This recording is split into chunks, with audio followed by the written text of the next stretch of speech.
Our hearts beat to the city streets. We began to feel the fire.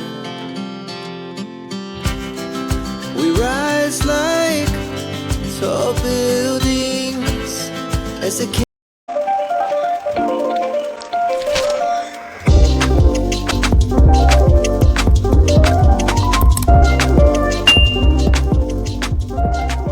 दिन की शुरुआत एक अच्छे मौसम से हुई। So hello everyone, I am Ankita preparing for SSC CGL 2027 with CHSL 2026। क्योंकि दोनों का सिलेबस ऑलमोस्ट सेम है। अगर आप भी 2027 बैच के हो तो CHSL स्किप मत करो। सीजीएल हमेशा मेन फोकस होगा ही, लेकिन CHSL देने से मिलेगा सबसे बड़ा फ़ायदा, सेल्फ एनालिसिस और एग्ज़ाम हॉल का एक्सपीरियंस। 7 बजे उठने के बाद अपना डेली रूटीन कंप्लीट किया और आ गए हम अपने स्टडी रूम में। देखा तो बहुत रूम गंदा हो चुका था। हमने सोचा कि आज क्यों ना अच्छे से रूम की साफ़ सफाई की जाए, तो मैंने आज झाला वाला साफ़ किया। इसमें मेरा आधा घंटा चला गया, बट कोई नहीं, ये सब भी ज़रूरी है। फिर बाद में हम अपना टू डू लिस्ट बनाया अपने 30 डेज़ टारगेट के हिसाब से कि हम इंग्लिश और जीके को कैसे कवर करेंगे, मतलब उसका 30 डेज़ में हम लोग उसके कितने सिलेबस कवर कर लेंगे। अगर बिगनर हो, जानना चाहते हो कि आप कैसे टारगेट सेट करो स्टार्टिंग में, तो आप मेरा वीडियो देख सकते हैं। मैंने अच्छे से बताया है कि आप कैसे अपना टारगेट अपने हिसाब से बना सकते हो। तो सबसे पहले स्टार्ट किया हमने वोकैब से। मैं वोकैब ब्लैक बुक से करती हूँ और साथ ही साथ मैं वीडियो लेक्चर से समझती हूँ। I will recommend you guys rather than just reading with books, try with video lectures, क्योंकि वीडियो लेक्चर्स आपको बताता है नेमोनिक्स, ट्रिक्स और साथ ही साथ एनिमेटेड फ़ोटोज़ के साथ आप उसको अच्छे से याद कर सकते हो। बहुत इजीली आपके दिमाग में बैठ जाती है वीडियो लेक्चर से। आप रीडिंग से इसको ज़्यादा टाइम तक किसी चीज़ को याद नहीं कर पाओगे, लेकिन ट्रिक्स अगर आपके दिमाग में है तो आप इजीली उस क्वेश्चन को कैच कर लोगे।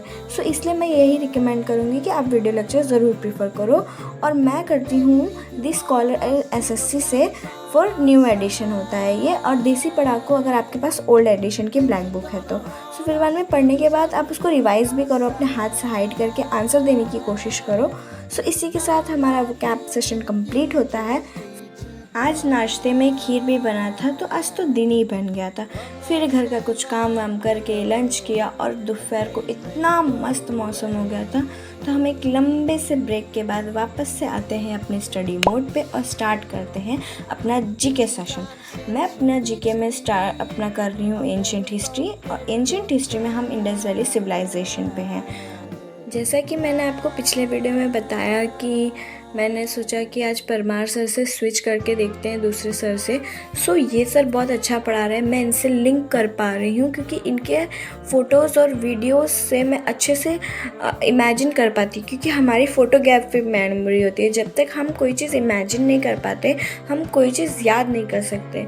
सो आप लोग देख सकते हैं कि सर कितने अच्छे फ़ोटोज़ के साथ उसको अच्छे से समझा रहे हैं। सो आपके दिमाग में वर्ड्स नहीं याद रहेंगे, लेकिन एटलीस्ट फ़ोटोज़ तो याद रहेगा।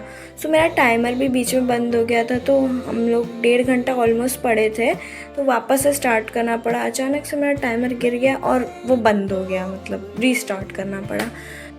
अभी मैं हड़प्पन सिविलाइजेशन पढ़ रही हूँ और इसमें बहुत सारे साइट्स हैं, बहुत सारे मतलब चीज़ें हैं याद करने को। बहुत टफ़ लग रहा है मुझे ये कि कैसे याद होगा, बट कोई नहीं, धीरे धीरे करके याद हो जाएगा।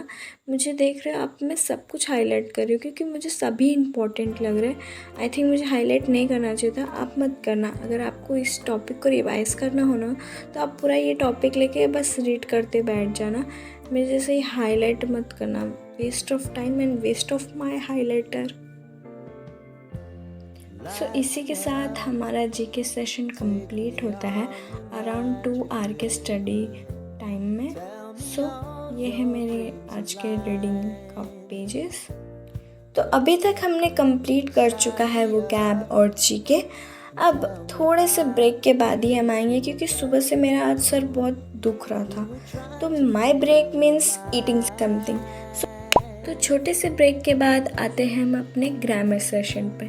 मैं ग्रामर कवर करती हूँ वॉल्यूम 1 बुक से, और साथ ही साथ मैं तरुण ग्रोवर सर के वीडियो लेक्चर से समझती हूँ। पहले मुझे ग्रामर बहुत बोरिंग लगता था, लेकिन अब मुझे ग्रामर बिल्कुल भी बोरिंग नहीं लगता था, क्योंकि सर इतने इंटरेस्टिंग से और इतने यूनिक वे से पढ़ाते हैं ना। और आप कोशिश करो कि ग्रामर के खुद से नोट्स बनाओ। क्यों? क्या आप लोग सोच रहे हो कि क्या नोट्स बनाना ज़रूरी है? हाँ, ग्रामर के नोट्स बनाना ज़रूरी है। एक बार को आप जीके के, वोकैब के या कोई और सब्जेक्ट के नोट्स ना बनाओ, लेकिन ग्रामर के नोट्स आप खुद से बनाओ, क्योंकि आपको वो चीज़ याद रहेगी। आप जितना खुद से लिखोगे, आप उतने ज़्यादा आपके रूल्स या आपके टॉपिक सर सिर्फ पढ़ाते नहीं हैं, साथ ही साथ क्वेश्चन भी करवाते हैं। Not normal question, sir PYQs question करवाते हैं और बहुत अच्छे से आपको ट्रिक्स देंगे कि सर आपको सिर्फ कॉम्पिटिटिव ओरिएंटेड पढ़ाएंगे, जो कि आपको ज़रूरत है। जबरी का आलतू फालतू ज्ञान नहीं देते हैं सर। और मैं इनके नोट्स बहुत अच्छे से बनाती हूँ, आप लोग देख सकते हैं। मैंने मेरी राइटिंग अच्छी नहीं है, लेकिन मैं बहुत साफ सफाई से लिखती हूँ। पहले ट्राई करती हूँ सर का पूरा अच्छे से पूरा वो टॉपिक पढ़ के समझने का, फिर बाद में सर का नोट्स लिखती हूँ, क्योंकि साथ ही साथ दोनों करोगे ना तो आपको आधा ही दोनों रह जाएगा। इसलिए दोनों 100% करो। हाँ, तो मैं आपको बताना भूल गई कि मैं अभी 10th चैप्टर पे हूँ। अभी मैं सिर्फ सर से पढ़ रही हूँ, बाद में वॉल्यूम 1 बुक से रीडिंग लगाऊंगी।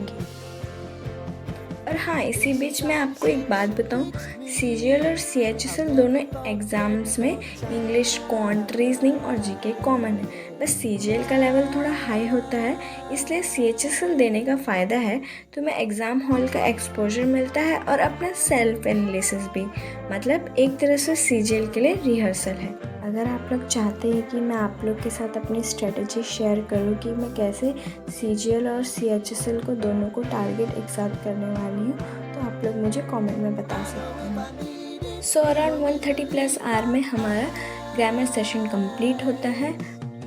आज डिनर में बाहर से आया था पनीर फ्राइड राइस, जो कि आज तो सच्ची में मेरा तो दिन ही था। सो अब हम स्टार्ट करते हैं अपना कैलकुलेशन सेशन। आप लोग सोच रहे हो ये कितनी कंजूस है, कैसे पेज ढूंढ के मतलब लिख रही है। ऑब्वियसली मैं डेली प्रैक्टिस करती हूँ, मैं नए पेज पे तो डेली नहीं करने वाली ना। तो हम स्टार्ट करते हैं सबसे पहले टेबल्स में लिखती हूँ 2 to 20 तक। मैं सोच रही हूँ कि मैं इसको अभी एक्सटेंड करूँगी 30 तक, क्योंकि 30 तक तो मिनिमम याद रहना ही चाहिए। फिर हम स्क्वायर्स लिखते हैं। मैं स्क्वायर्स 2 to 20 तक लिखती हूँ। आई नो 25 नहीं 2 to 25 लिखती हूँ। फिर क्यूब्स में लिखती हूँ 3 to 15 तक। मुझे पता नहीं क्यूब 14 और 15 का याद नहीं रह पाता, लेकिन ठीक है, याद हो जाएगा। इसको भी 25 तक आपको क्यूब याद रहने चाहिए। फिर बाद में हम परसेंटेज टू फ्रैक्शन वैल्यू लिखते हैं। मैं परसेंटेज टू फ्रैक्शन वैल्यू कैसे लिखती हूँ? 1, फिर 1/2, 1/3, 1/4, ऐसे ही तक 115 तक मैं ऐसे लिखती हूँ। फिर बाद में अब आते हैं हम लोग वायरल मैथ्स के सेशन पे। ये भी कैलकुलेशन में ही आता है, मतलब आपका कैलकुलेशन कंप्लीट हो जाएगा आधे घंटे में। आप बस सर के लेक्चर्स कर लो और डेली टेबल्स लिख लो, बस आपका कैलकुलेशन का टेंशन ख़त्म। अगर आप बिगनर हो तो आपके स्टडी रूटीन में कैलकुलेशन ज़रूर होना चाहिए, क्योंकि कैलकुलेशन हर एक कॉम्पिटिटिव एग्ज़ाम में ज़रूरी होता है।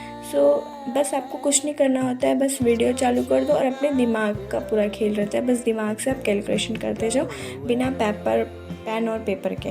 सो अराउंड 1 आवर में हमारा कैलकुलेशन सेशन कंप्लीट होता है।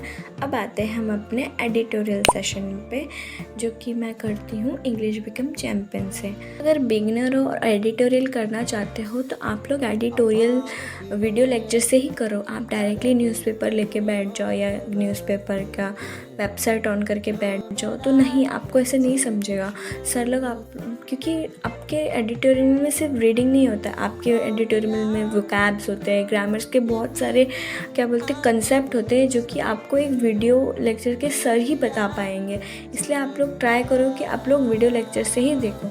सो this is my recommendation. So इसी के साथ हमारा आधे घंटे में एडिटोरियल सेशन कंप्लीट होता है। अब आते हैं हम अपने फाइनल सेशन पे, जो कि है मेरा फेवरेट सेशन, यानी कि रीडिंग में आज मैं स्टोरी कर रही हूँ, जो कि मैं इंग्लिश माध्यम ऐप से करती हूँ। आप बस रीडिंग करो, कुछ भी रीड करो, लेकिन रीड करो, चाहे नोवेल हो, चाहे स्टोरी हो, चाहे मैगज़ीन हो, कुछ भी रीड करो, लेकिन रीड करो। तो इसी के साथ हमारा आज का टारगेट कंप्लीट होता है और पूरा का पूरा टू डू लिस्ट टिक होता है अराउंड 6+ आवर के स्टडी रूटीन में। सुबह का 1.5 घंटा और अभी का 4.5 घंटा। Remember that consistency he success की गारंटी है। मिलते हैं कल एक नई एनर्जी के साथ। So thank you.